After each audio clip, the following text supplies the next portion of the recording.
Está cargando. Un poco lento el internet. Están con clases con mis hijas al lado. Complicado.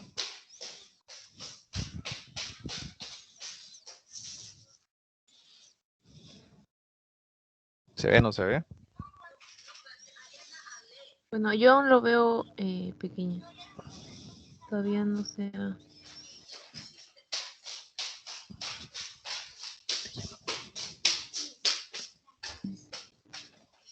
Me avisan cuando se vea.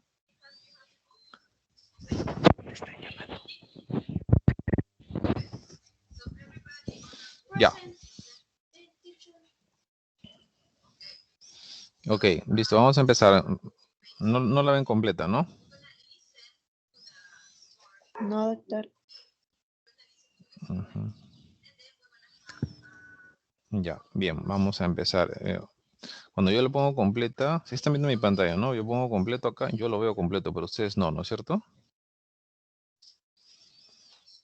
¿Lo están viendo pantalla completa? Cierto. No. No, No, seguimos doctor. viendo el... ¿Cómo? Seguimos viendo en pequeño todavía. Ahora.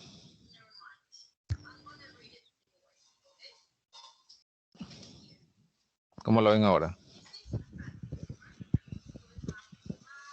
Igual, Ya, pero sí logran igual, ver, ¿no es doctor. cierto? No sé por qué en esta nueva versión de PowerPoint no puedo poner pantalla completa cuando comparto en Teams. No sé por qué esta nueva versión de PowerPoint de Office es medio raro. Y esta clase la tengo en esta versión. Bien, vamos a hablar de continencia urinaria de esfuerzo femenina. ¿Ven la siguiente? Sí, sí se ve. Ya cambió al siguiente.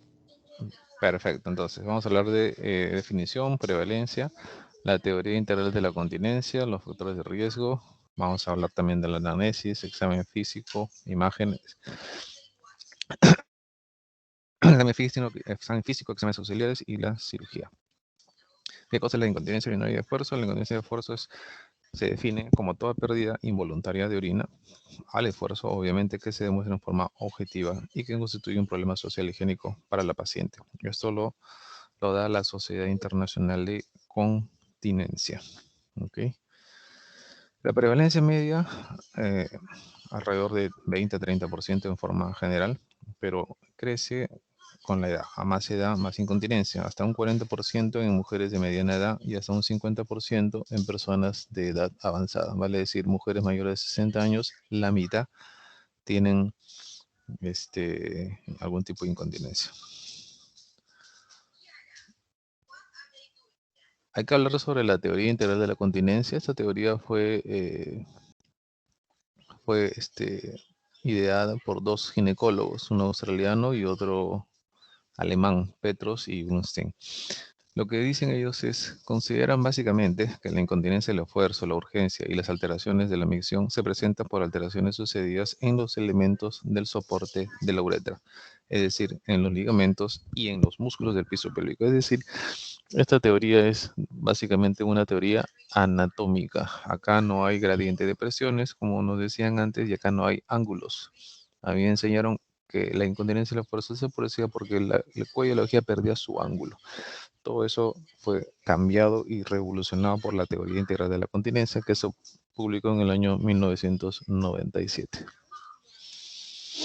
Tenemos que conocer un poco de anatomía y básicamente conocer algunos ligamentos. Básicamente 3 ligamentos, 2 anteriores y uno posterior. Ligamentos anteriores son 2. Acá en amarillo, ligamento puburetral, y acá en anaranjado el ligamento uretro pélvico. Ellos recorren por debajo del medio de la uretra y le dan soporte a la uretra, ¿ok?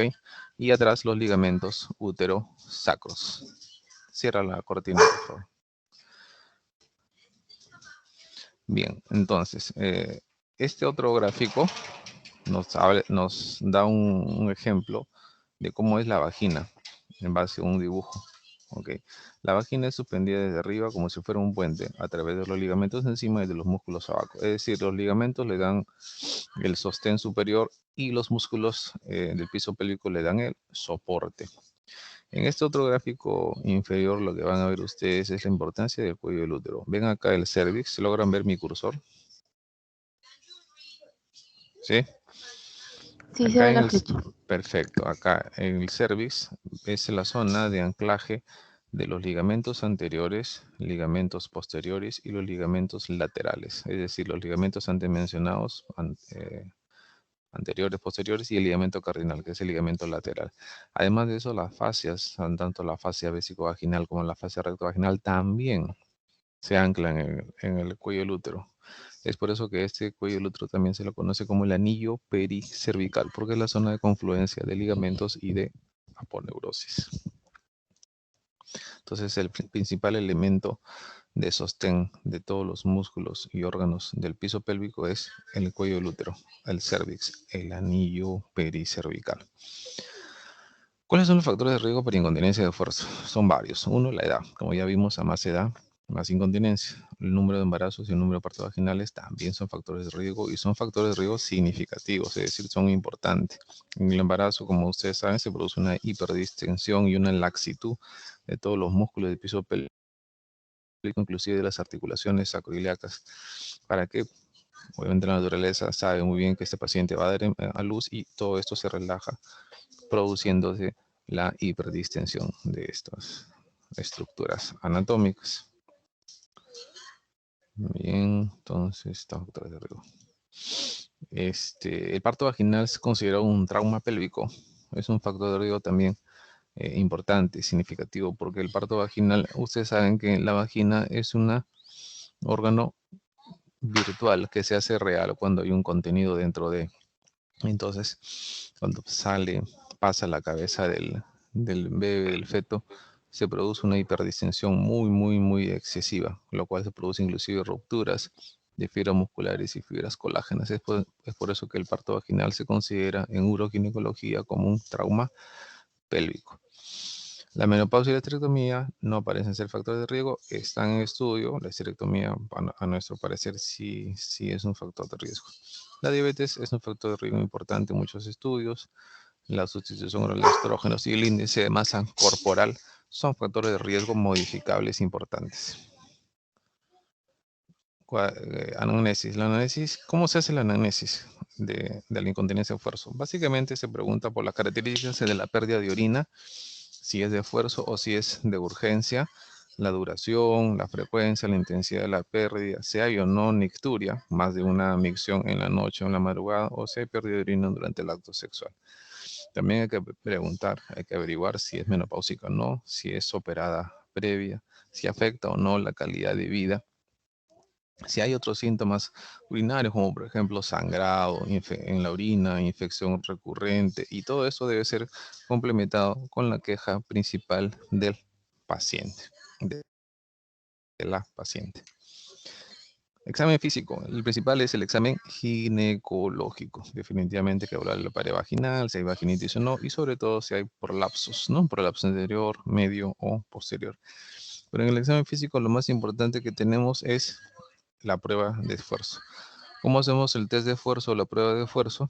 Paciente echada en camilla, en posición ginecológica, con vejiga llena o semillena, se le pide toser o hacer algún tipo de maniobra de Valsalva para ver la pérdida de orina. Si esta paciente pierde orina, se considera prueba de esfuerzo positivo. Y así, de esta forma, paciente echada en posición ginecológica, se abren con una mano los labios mayores y menores y se le pide al paciente pujar o toser fuertemente para ver si pierde o no pierde orina. Si la paciente pierde orina, se le considera positivo. PATES o test del pañal. Sí, los pacientes por lo general ya vienen con esta prueba. Vienen mojando un pañito, 2 pañitos. Y de por sí lo ideal sería obviamente pesarlos. Hay prueba de 24 horas y prueba del pañal de 1 hora. La interpretación en este caso de la prueba de 1 hora es la siguiente. Menos de 2 miligramos seco, de 2 a 10 miligramos pérdida leve, de 10 a 50 pérdida acentuada y más de 50 pérdida muy acentuada. Un poco difícil aplicarlo en la práctica clínica. Básicamente en la práctica lo medimos con el número de paños, ¿no? Pero no se usa mucho porque es poco objetivo y es todo un tema que la paciente tenga que estar pesando sus pañitos. En cambio, la urodinamia no. La urodinamia sí es un estudio que se puede pedir. Es un estudio mucho más objetivo, porque lo que hace la urodinamia es mide la presión de esfuerzo de la paciente en números. Una cosa es que usted diga, perdió a pocos esfuerzos, a medianos esfuerzos, a grandes esfuerzos, lo cual es un parámetro muy subjetivo, y otra cosa es que la urodinamia te va a cuantificar en centímetros de agua cuál es exactamente la presión de pérdida de orina de esta paciente. Ahora, no a todos los pacientes se hace urodinamia. Si una paciente viene con manifestaciones clínicas típicas de incontinencia urinaria de esfuerzo pura, no se indica la urodinamia, pero en la práctica la gran mayoría pues son operadas en la pelvis, presentan síntomas muy atípicos, son sometidas a radioterapia, sienten síntomas de urgencia, disfunción miccional, es decir, alteraciones en la micción, pacientes que orinan de costado, que pujan para orinar, pacientes que ya fueron operadas y que pierden orina repetidamente. Son pacientes que tienen que ser sometidas a estudio urodinámico, que por lo general son más los pacientes que tienen indicación o los que no. Una vez ya hecha la urodinamia, tenemos que cuantificarla. ¿Cómo la cuantificamos? Hay una clasificación de Maguire, clasifica la incontinencia de esfuerzo en tipo 0, tipo 1, tipo 2 y tipo 3. Tipo 0 es la paciente que refiere que pierde orina, pero cuando hacemos el estudio no se logra demostrar. No significa que no tenga, significa simplemente que no se demostró. Por eso se le llama tipo incontinencia de esfuerzo tipo 0. La incontinencia de esfuerzo tipo 1 es la paciente que sí pierde orina, pero con presión de pérdida mayor a 90 centímetros de agua. Tipo 2 es paciente que sí pierde orina, con presión de pérdida de orina entre 60 a 90 centímetros de agua. Y tipo 3 es la paciente que pierde orina con menos de 60 centímetros de agua. Nombres propios. La incontinencia tipo 1 tiene un nombre que se llama hipermovilidad uretral. La incontinencia tipo 3 se llama disfunción uretral intrínseca o insuficiencia uretral intrínseca. Son los dos únicos que tienen nombre propio. La tipo 2 no tiene nombre propio, se llama la zona, es la denominada zona gris. Se pueden usar fichas de evaluación y cuestionarios de calidad de vida, ¿sí? Los presentamos acá. Es un poco complejo hacerlo porque tiene que haber colaboración del paciente y también trabajo de los médicos especialistas, ¿no? Se usan más para trabajos de investigación. En la evaluación final consiste básicamente en analizar críticamente todos los elementos, tanto de la historia clínica como del examen físico. Obviamente la indicación del tratamiento debe contemplar toda la necesidad del paciente, y hay que ver primero que la primera indicación de la incontinencia de esfuerzo es fisioterapia o rehabilitación de piso pélvico. Se les manda a hacer ejercicios de Kegel, bajar de peso. Si toma más de 2 litros de agua, pues ingerir solo 1,5 litros de agua al día. Y se le manda también a un especialista en piso pélvico para que les enseñe a hacer ejercicios de fortalecimiento y de reeducación vesical. Esto por lo menos 3 meses. Si esto fracasa, recién se le ofrece el manejo quirúrgico o las cirugías. Cuando apareció la teoría integral de la continencia, revolucionó las cirugías clásicas. ¿Cuáles eran las cirugías clásicas? Eran la cirugía de Kelly-Kennedy, que era una aplicatura de la fascia pubovaginal, la cirugía Marcia-Marchetti, que era una cirugía con agujas de suspensión de la uretra y cuello de la vejiga. También clásicamente lo que más se hacía es la cirugía de Burch, la cirugía de Burch, que es una cirugía retropúbica abierta en la cual con unos puntos se logra recuperar la posición del cuello de la vejiga y de la uretra proximal. Y todo esto se cambió por los slings, cabestrillos, que son básicamente mallas sintéticas de polipropileno tipo 1, los cuales le producen un soporte medio uretral, valga la redundancia, a la uretra propiamente dicha. Entonces cuando aparece la teoría integral, aparece el sling retropúbico o TBT, luego aparece el sling TOT o transuturador y luego los mini sling.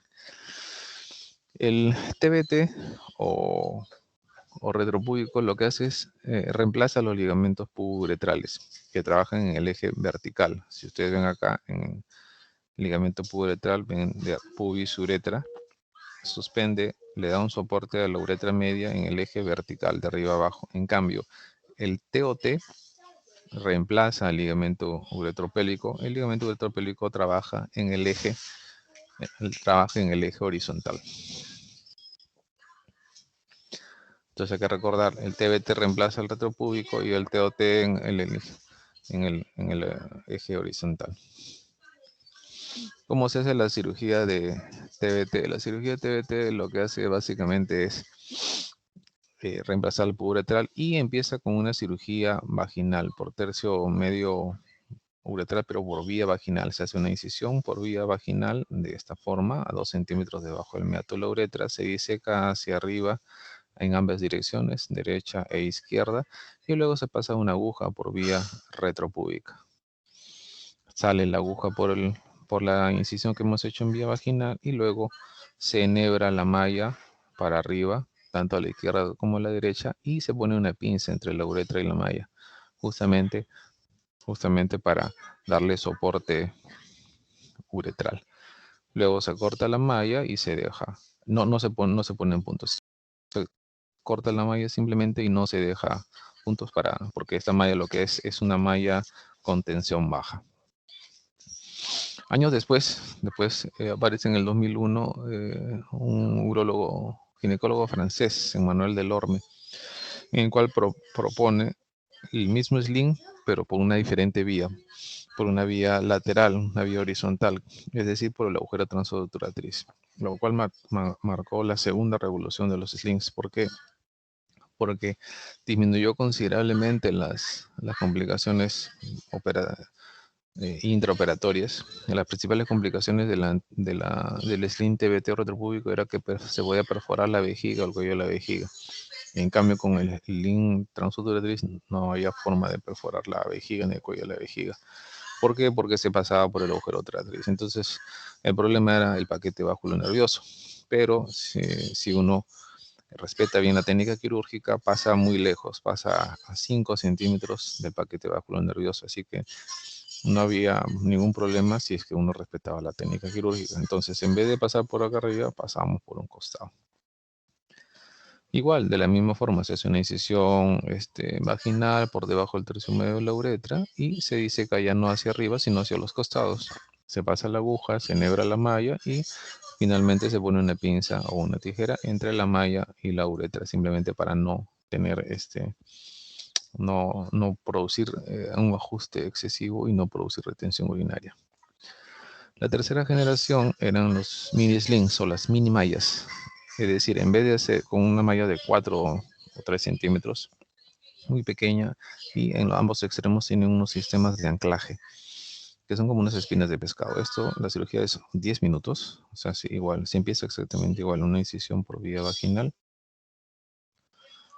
y ya no se pasa ni una aguja por el obturatriz, ni una aguja por el retropúdico, simplemente por la misma incisión con un manual disparador, se perfora la fascia del músculo obturador interno y se hace tanto a la izquierda como a la derecha.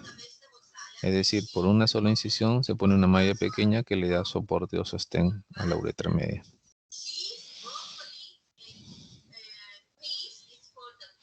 Complicaciones. Pueden haber complicaciones en esta cirugía, por supuesto, como todo tipo de complicaciones, 8% de complicaciones. Se puede ver erosionar la uretra, puede haber infección, puede haber urgencia, puede haber dolor, puede haber perforación de vejiga, de uretra, intestinos. Intestinal, básicamente, cuando hay peritonitis y hay adherencias, en síndrome de adherencia hace que el intestino baje mucho, y en la cirugía retropúbica es donde sí se puede haber perforación intestinal.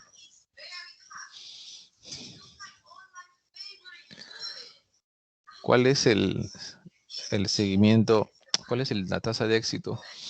La tasa de éxito a 5 años, que es donde se miden las cirugías, es básicamente 88% para TBT y 84% para TOT. No existe diferencia significativa a este plazo de 5 años, pero a 10 años sí hay una diferencia significativa entre TBT y TOT. Los mini-sling son muy buenos a corto plazo, 84% es básicamente casi igual que el TOT. Así que son dos técnicas quirúrgicas muy buenas, tanto el TBT como el TOT, y el mini-sling aún sigue todavía en desarrollo. Bien, entonces ya está la última lámina de la clase. Entonces tenemos diferentes tipos de incontinencia, tenemos diferentes tipos de mallas. Entonces esta es la lámina principal de la charla, de la clase de hoy. El Sling TOT es para básicamente incontinencia de esfuerzo tipo 1 y tipo 2. El Sling TBT o retropúbico se indica para mujeres con incontinencia de esfuerzo tipo 3, para mujeres con cirugías que fracasaron, incontinencia residuadas, y para mujeres obesas. Existen en el mercado mallas reajustables y se podrían usar dependiendo de cada caso y de la elección del cirujano.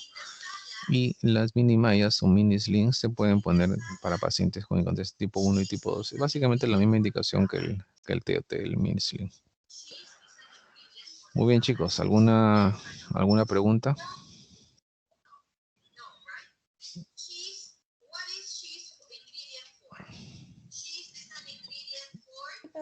¿Alguna pregunta? Sí, doctor, bueno, mencionó que no llegué a escuchar el tipo 1 también como es llamado, doctor. Hipermovilidad uretral. Ah, ya, muchas gracias. Tipo 1 es hiper, sí. Otra pregunta, chicos. Este es el momento de preguntar, chicos. Otro perro.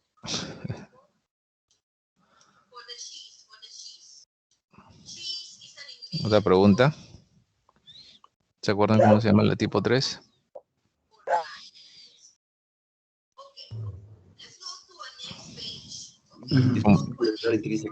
Muy bien. Chicos, si hay dos láminas que se tienen que acordar para el examen, es esta, la clasificación de Maguire, y la otra lámina es esta.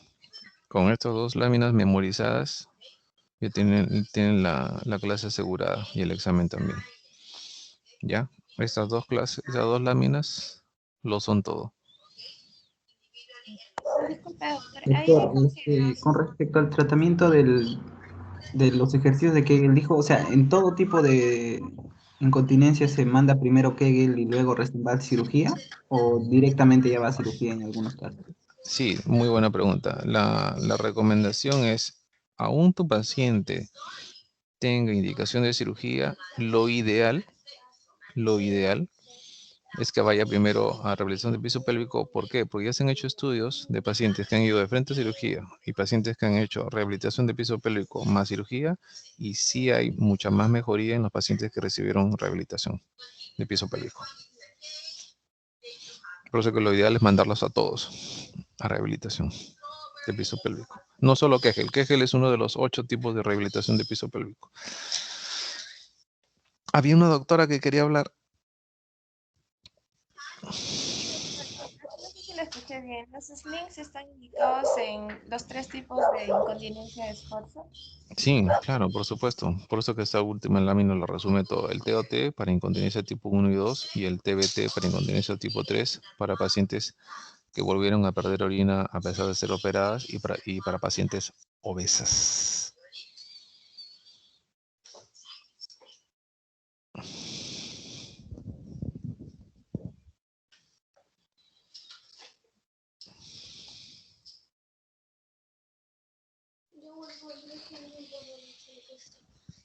Bien, ¿alguna otra pregunta?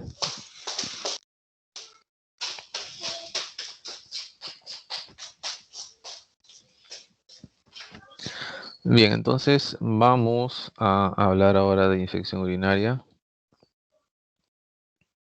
¿Están viendo ahora? Sí, doctor. Ya, a ver, quiero que me guíen. A ver, yo lo voy a agrandar. Yo lo veo grande, totalmente amplio. ¿Ustedes cómo lo ven? Igual, doctor. ¿Amplio, grande? o pequeño. Pequeño, doctor. ¿Y alguien sabe por qué pasa esto con esta nueva versión del PowerPoint?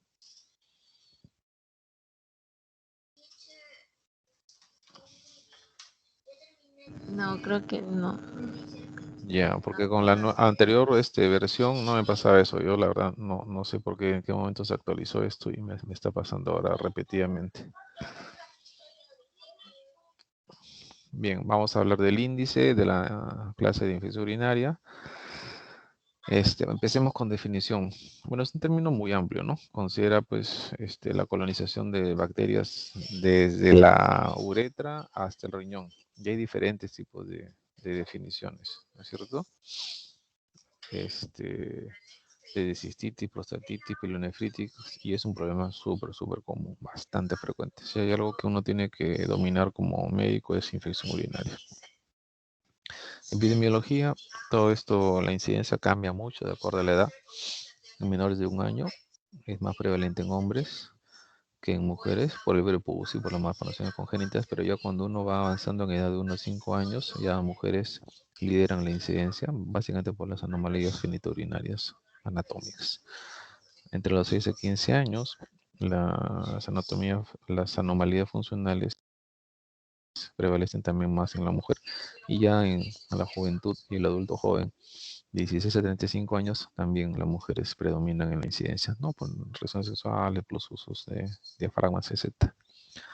En edad de 36 a 65 años, las mujeres siguen liderando la incidencia, sea por cirugías, en caso de los hombres, ya por las cirugías de próstata. A partir de los 50 años, los hombres empiezan a sufrir por temas de obstrucción infravesical por tema de la próstata y por presencia de sondas también.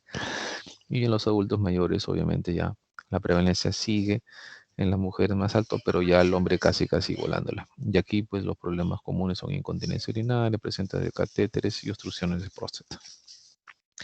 ¿Existen factores de riesgo para esto? Claro, la baja ingesta de líquidos, la deshidratación. Hay mucha gente que no toma agua para no ir al baño a cada rato y lo único que produce es deshidratación. La retención urinaria, la retención voluntaria de orina también es muy frecuente, sobre todo en las mujeres que no quieren ir al baño.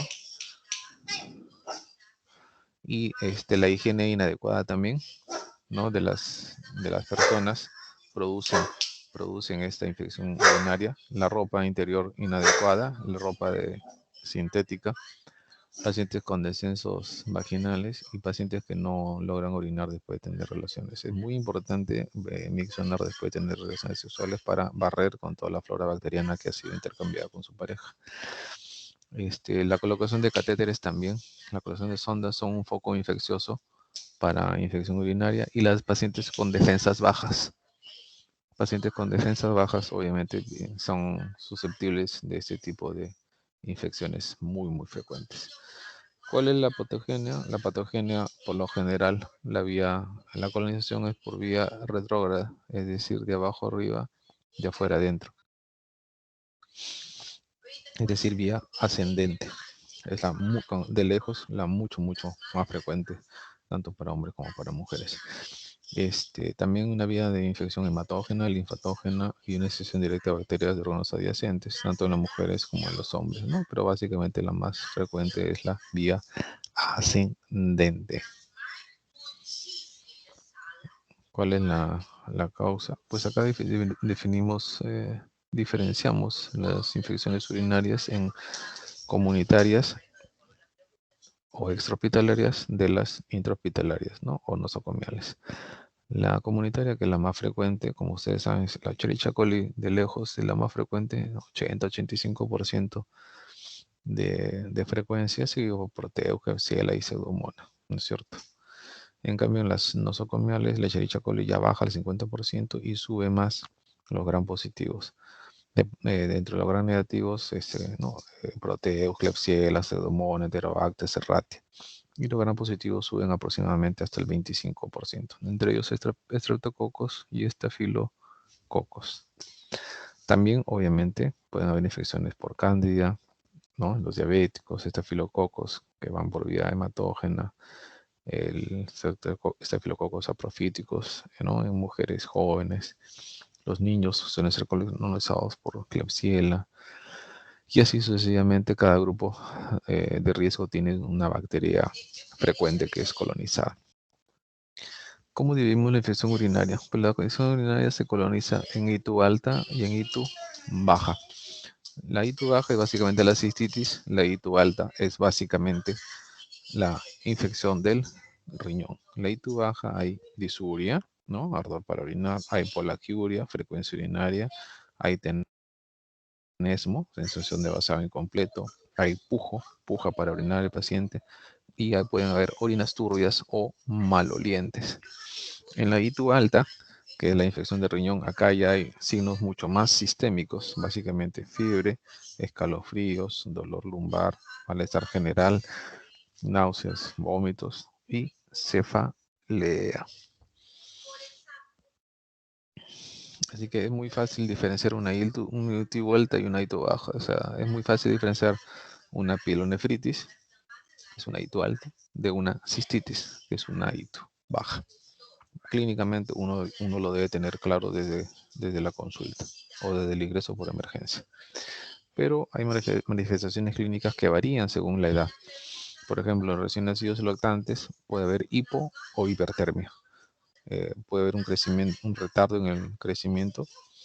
Puede haber síntomas sistémicos, abdominales, vómitos, diarreas, irritabilidad. El bebé no le va a decir me duele el riñón, me duele la vejiga, y básicamente hay síntomas sistémicos. En el preescolar, acá sí ya focaliza un poco más los signos y síntomas: dolor abdominal, vómito, puede haber diarrea. Me acuerdo mucho los niños preescolares que vienen con diarrea, los trataban para diarrea, y cuando hacían un examen de orina salía infección urinaria. Cortaban la infección y el paciente dejaba, el pequeño dejaba de hacer diarrea. Puede haber fiebre, también crecimiento deficiente y orina con mal olor. Acá los síntomas son más abdominales. Y en los niños de edad escolar, ya pues ahí focaliza mucho más, ¿no? Disuria, polaquiuria, urgencia, dolor, incontinencia, etc. Los adolescentes y los adultos ya focalizan muchísimo más, pues, ¿no? Hacen ya la manifestación clínica de cada tipo de infección urinaria. ¿Cómo hacemos el diagnóstico? Pues básicamente con urocultivo. Si usted quiere documentarlo, tiene que ser con urocultivo. A veces puede ser un diagnóstico muy difícil, siempre tiene que haber una sospecha clínica de parte del médico. Lo más rápido que puedes tener es un sedimento de orina, un examen de orina completo. En 2 horas tú ya tienes el resultado sin ningún problema. Si estás en una sala de urgencias o en una emergencia, en 2 horas tú ya puedes tener resultados de laboratorio. Obviamente, si quieres identificar la bacteria, pues haces un urocultivo. Demora de 3 a 4 días. La ventaja del urocultivo que tiene el nombre de la bacteria y sobre todo el antibiograma, que es el cuadro de sensibilidad y resistencia para todos los fármacos que puedan contar para tratar al paciente. Ya depende mucho del especialista si le pide otros estudios como tomografía, ecografía, urodinamia o citoscopías. Existen algunos términos que creo que todos debemos conocer. ¿Qué cosa es bacteriuria? Presencia de bacterias en orina. ¿Qué cosa es bacteria significativa? Es básicamente bacterias que colonizan a la infección urinaria, al tracto urinario. Bacteriuria asintomático es un término muy frecuente. Básicamente lo usamos para definir que hay presencia de bacterias en orina, pero sin clínica, sin síntomas, como su nombre lo dice, asintomática. Otros 2 términos muy importantes son el de la reinfección o la recaída o recidiva. La reinfección es infección nueva producida por un germen distinto al inicial. Primero me dio Ito E. coli, luego me dio Klebsiella. Entonces, si después me dio Klebsiella, eso ya es una reinfección. Pero si me está dando infección urinaria a un mismo germen, ¿qué es lo que suele pasar? Yo soy sincero, la gran mayoría viene, doctor, vengo este año, he hecho 3 infecciones y el Escherichia coli no me suelta, doctor. Entonces, esa es una ITU recidivante, ¿no? Infección nueva producida por el mismo germen. Esto es lo más frecuente. Bien, Bien, acá hay una clasificación muchísimo más completa. ITUs altas. Las ITUs altas no solo son pielonefritis, de hecho la pielonefritis son las más frecuentes, pero también puede haber pielonefritis enfisемatosa, crónica, abscesos, antegranodomatosa o pielonefrosis, riñón lleno de pus. Las ITUs bajas pueden ser infecciones de vejiga, cistitis aguda, recurrente, puede haber infección de próstata. Una infección de próstata también considera una ITU baja, prostatitis bacteriana, aguda, crónica, puede haber abscesos de próstata que vemos cada cierto tiempo. La uretritis también es una infección baja. En la uretritis lo que nosotros vemos es o bien es una gonorrea o bien es un paciente con clamidia o herpes. Epididimitis también son frecuentes, orquitis también. Recordad que las orquitis se producen por una infección retrógrada de las bacterias de la uretra que pasan al testículo. Otras circunstancias espaciales, pues, infecciones en embarazados, en pacientes con VIH, en pacientes con diabetes, infecciones en pacientes portadores de sondas, etc. ¿Qué cosa es sinuadito complicada? Y esto es bien frecuente porque es un término que usamos bastante y a veces lo usamos mal. Por eso es importante que lo conozcan. Entonces, una infección urinaria en un hombre es una hito complicada. Lo mismo para un paciente con inmunodeficiencia adquirida. Lo mismo para una embarazada. Una embarazada con infección urinaria se considera una paciente con hito complicada. Y así sucesivamente para pacientes portadores de sonda, para pacientes con anomalías anatómicas o funcionales, para pacientes que han sido instrumentados, por ejemplo, una cistoscopía, una biopsia de próstata, un paciente con retiro de catéter, ¿no? Y hace una infección, obviamente es una hito complicada. Pacientes que han tenido niños que han tenido infección urinaria, es una hito complicada. Diabéticos, inmunosuprimidos, ¿no? O pacientes que han estado usando muchos antibióticos y que no ha cedido la infección, es una hito complicada. ¿Cómo hacemos para el tratamiento? El tratamiento básicamente es de acuerdo a la presentación clínica. O es alta o es baja la infección y de acuerdo a eso das tu tratamiento. Pero también mucho depende del urocultivo si es que lo has pedido para tratar a esta paciente de acuerdo a la agente causal. Si es una E. coli, si es una Klebsiella. Entonces acá tenemos un cuadro que nos puede orientar. Por ejemplo, una cistitis, el germen más frecuente es el E. coli. Se puede dar una sulfa o unas quinolonas. En nuestro medio la sulfa tiene mucha resistencia, así que por lo general usamos quinolonas y máximo por 3 días. Pilonefritis, que ya es una infección de riñón, usamos quinolonas o cefalosporinas de segunda generación. Y aquí el tiempo varía mucho más, es de 7 a 10 días de acuerdo al criterio del especialista. Si es una hito complicada, también primero usamos quinolonas y después cefalosporinas de segunda o tercera generación o un aminoglucósido. Y se da el número de días que sea necesario hasta 3 días después de caer la fiebre. Prostatitis, en prostatitis, primero usamos quinolona, por lo general usamos de 2 a 4 semanas según el criterio del especialista. Segunda opción, cefalosporina de segunda generación y tercera opción, cefalosporina de tercera. Y así sucesivamente.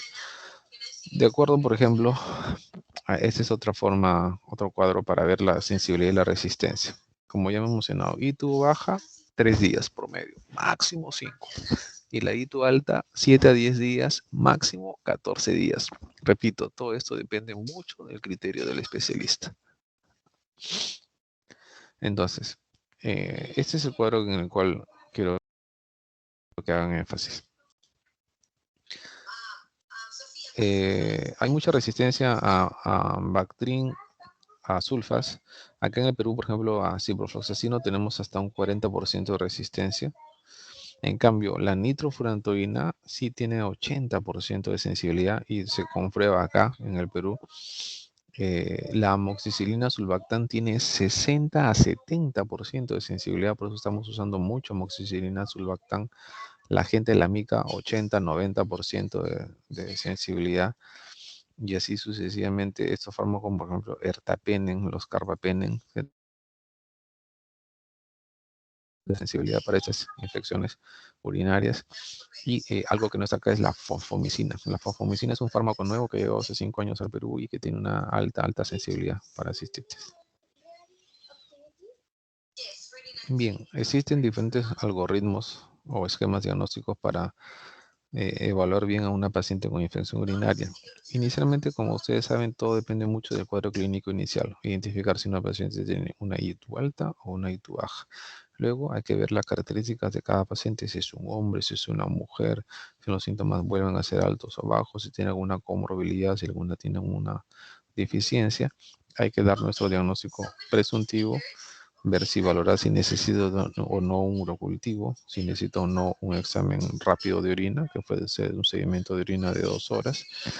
Y de acuerdo a eso, hay que ver pues si la paciente también, si es una mujer, si está embarazada o no, si es portador de sonda, si es un hombre, si tiene una patología prostática. Si uno piensa en prostatitis, pedir pues una prueba más avanzada que la prueba de Stama-Imares de los 4 vasos para ver qué tipo de prostatitis es. Entonces todo esto nos hace individualizar cada caso. Todos los casos que usted ve en infección urinaria nunca son iguales unos de otros. O se han automedicado antes, o han tenido cirugías previas, o sufrieron de repente de algún problema infeccioso urinario en la infancia. No hay ningún paciente, no hay dos pacientes iguales. Así tengan infección urinaria, los dos pacientes siempre van a tener comorbilidades o características totalmente diferentes una de la otra. Por eso que no podemos encasillar a todos los pacientes en un solo cuadro. Bien, prevención. Y esto es muy importante que lo sepan, porque superada la infección urinaria, las pacientes le van a decir, doctor, ¿y qué hago para que no me dé de nuevo infección urinaria? Entonces, lo que más se hace es la profilaxis antibiótica, la nitrofurantoína de 50 o 100 miligramos una vez al día, que básicamente lo que damos es durante 3 o 6 meses para evitar justamente infección. Se puede usar Bactrim, sí, como prevención. Se puede usar el Keflex como prevención o la cefalexina. La quinolona ya no los usamos porque tienen mucha resistencia bacteriana. ¿Y esto lo hacemos en qué casos? Infecciones recurrentes, en niños con riesgo de infección porque tienen reflujo vésico ureteral. Y se pueden haber muchas medidas de prevención de acuerdo a los factores de riesgo.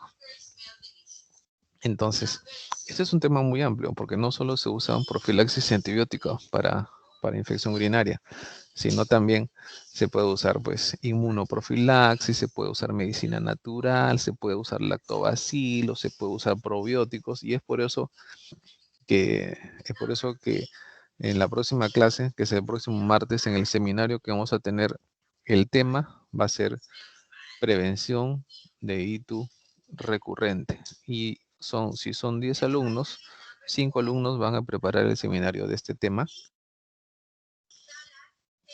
Necesito que vayan a algún tipo de guía clínica, puede ser la guía clínica de la Asociación Americana de Urología o la guía clínica de la Asociación Europea de Urología o algún tipo de revisión sistemática. No artículos originales o estudios cortos, sino revisiones sistemáticas o sistémicas, grandes casos, ¿no? Que unan estudios diferentes para ver qué recomendaciones nos dan. Pero es muy importante el tema de prevención, porque es algo que necesitamos para evitar justamente las infecciones urinarias y es algo que el mismo paciente reclama que se le instruya. Muy bien, ¿alguna pregunta? Doctor, buenos días.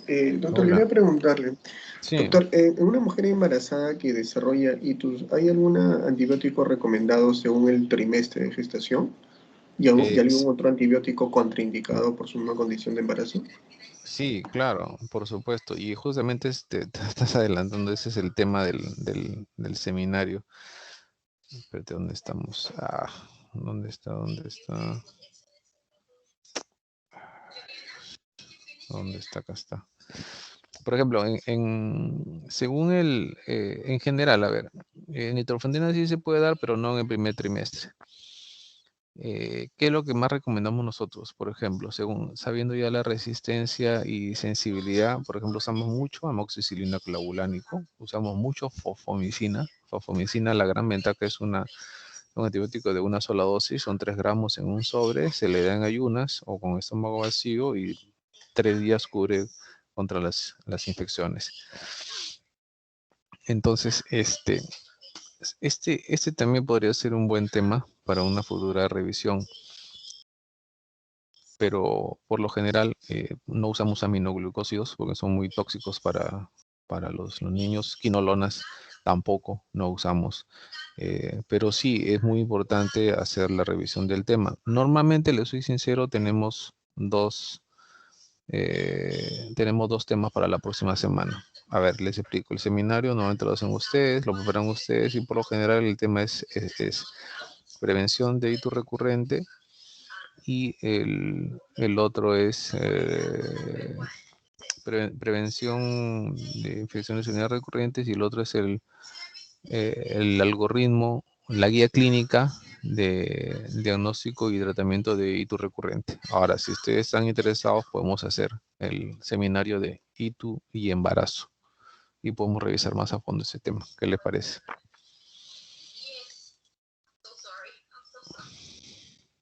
¿Quién hizo la pregunta?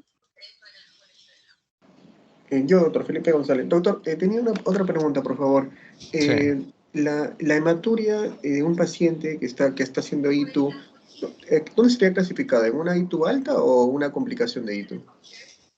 No, no es una hito complicada, una cistitis aguda normal o una cistitis hemorrágica puede darte hematuria y por lo general suelen ser en hitos bajas. No significa que la pielonefritis no lo tenga, también puede tenerla, pero en frecuencia es mucho más frecuente la hematuria en una cistitis aguda, sobre todo en las mujeres. Inclusive llegan por emergencia asustadas, les hacemos el examen de orina, ¿no? Los emergenciólogos les evalúan y un seguimiento bien patológico. Le damos el antibiótico y al día siguiente, nosotros se acabó el sangrado. Pero de todas maneras siempre nosotros ampliamos los estudios y vemos estudios de imágenes como ecografías, ultrasonidos para ver, pues puede ser que hayan pólipos, puede ser que hayan piedras, inclusive puede ser que haya tumores. Hay tumores que se infectan, ¿no es cierto? Y entonces también podría ser un foco infeccioso, pólipos tumorales o básicamente tumores, que nos ha pasado, que vienen con infección, les hacemos la ecografía y sale un tumor en la vejiga, ¿no? Que se infectó y propició la hematuria. Doctor, ¿y cómo hacen el descarte si la hematuria es a nivel de la vejiga o a nivel renal? ¿Por la creatinina, por la ecografía? ¿Cómo hacen la diferencia? Primero por ultrasonido, por ecografía. Si no hay todo está limpio, se le da antibiótico y se le reevalúa. Si a pesar de eso sigue la hematuria, el siguiente paso es la cistoscopía. La cistoscopía es como una endoscopía de la vejiga. ¿Ok? Y si no se ve nada anormal, queda ahí.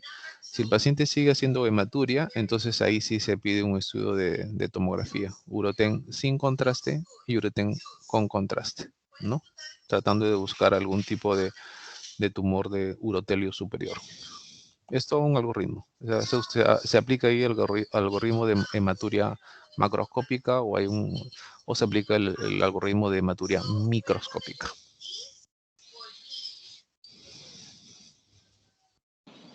Ya, doctor, gracias. Doctor, última pregunta, por favor, disculpe. Sí, nomás. De prevención, cuando por ejemplo se dice cefalexima, 200 miligramos por día, ¿eso va a ser la paciente por cuánto tiempo? ¿Para toda su vida o 6 meses o un mes? Normalmente lo mínimo son 6 meses.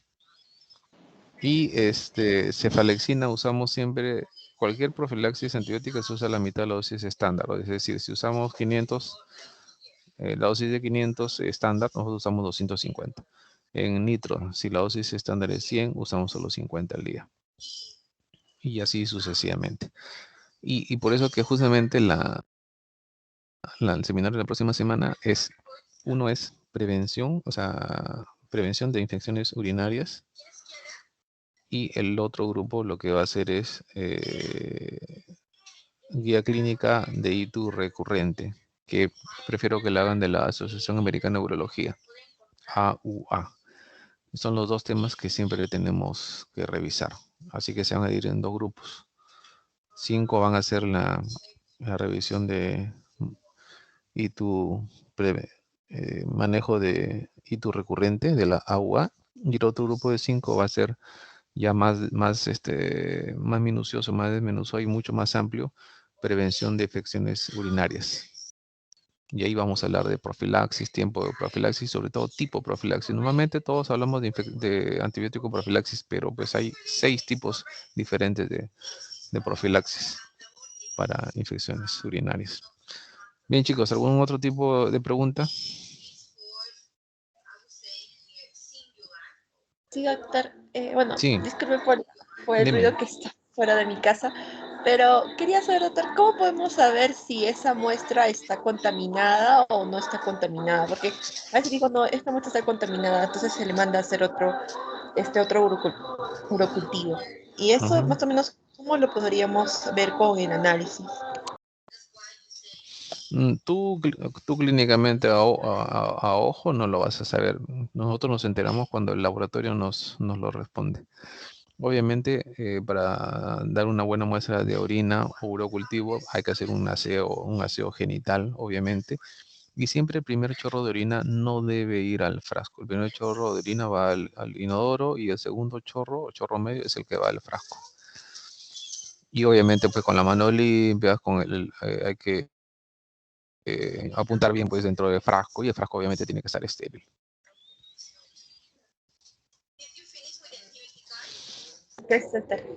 Muy bien.